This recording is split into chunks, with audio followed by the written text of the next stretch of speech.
अस्सलामुअलैकुम वरहमतुल्लाहि वबरकातुहू। आज हम लोग एक ऐसी हकीकत पर बात करने जा रहे हैं जिसे अगर हम समझ लेना तो हमारी ज़िंदगी बदल सकती है। देखिए, अल्लाह ताला सूरतुल बकरा के शुरू में हमें एक पूरी हकीकत समझा देते हैं। शैतान जो असल में जिन्नों में से था और इतना इबादत गुजार था कि अल्लाह ताला ने उसे फरिश्तों के दरमियान बैठने की इजाज़त दी हुई थी। आता जाता था, बैठता था, इबादत करता था, यानी मुकाम कोई छोटा नहीं था। फिर जब अल्लाह ताला ने फरमाया कि मैं आदम अलैहिस्सलाम को पैदा करने वाला हूँ और फरिश्तों को नाम सिखाए, और जब आदम अलैहिस्सलाम को इल्म अता किया तो हुक्म दिया कि सजदा करे, तो फरिश्तों ने फौरन सजदा कर दिया, क्योंकि फरिश्ता नाफरमानी नहीं करता। लेकिन इब्लीस ने इनकार किया। इनकार क्यों किया? क्योंकि इसके दिल में तकब्बुर था कि ये आदम कौन है, ये मुझसे बेहतर कैसे हो सकता है, जबकि फजीलत तो इल्म की वजह से थी। इब्लीस ने एक सजदा छोड़ा और उसकी नाफरमानी के जवाब में अल्लाह ताला ने क्या फरमाया? तू निकल जा यहाँ से, तू मरदूद है। उसे दूर कर दिया गया।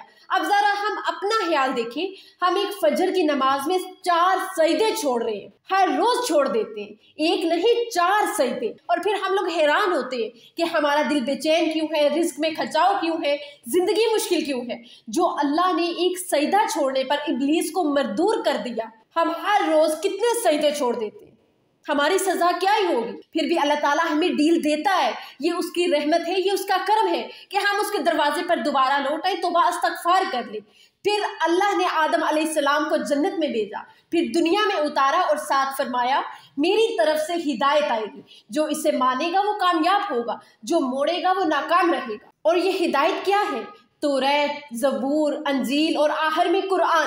अल्लाह ताला ने हमें बनाकर फेंक बिल्कुल नहीं दिया। अल्लाह ताला ने हमें किसके लिए भेजा, किस मकसद के लिए भेजा? ताकि हम इसकी इबादत करें।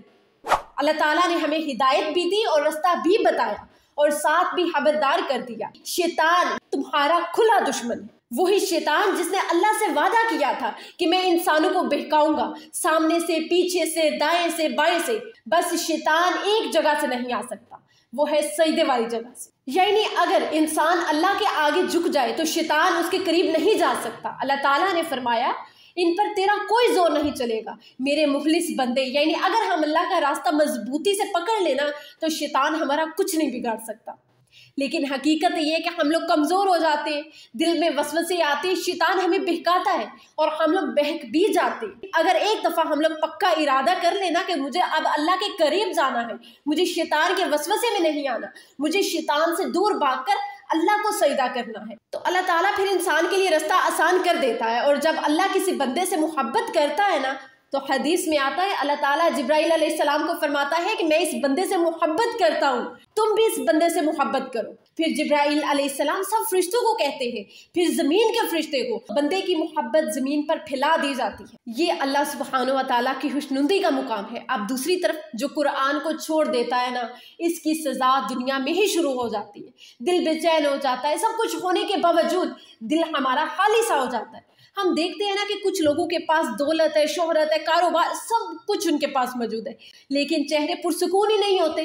क्यों? क्योंकि कुरान छोड़ दिया, रब का हुक्म छोड़ दिया। दुनिया की हकीकत अल्लाह के नज़दीक मच्छर के पर के बराबर भी नहीं है। वो तो सबको देता है, काफिर को भी, मुसलमान को भी। हिदायत की दौलत है ना, असल दौलत हिदायत की दौलत है। उसका दिल सुकून में भी रहता है और चैन में भी रहता है। नबी सल्लल्लाहु अलैहि वसल्लम ने फरमाया जिस बंदे से वो नाफरमानी करे, इसकी सबसे छोटी सजा ये है कि अल्लाह इसके मातहतों को इसका नाफरमान बना देता है। अब हमारे मातहत कौन है? हमारी औलाद, हमारे घर वाले, काम पर जो हमारे मुलाज़मीन हैं। जब बच्चे नाफरमानी करते हैं ना, तो फौरन सोचे कि मैंने अपने रब की कौन सी नाफरमानी की है।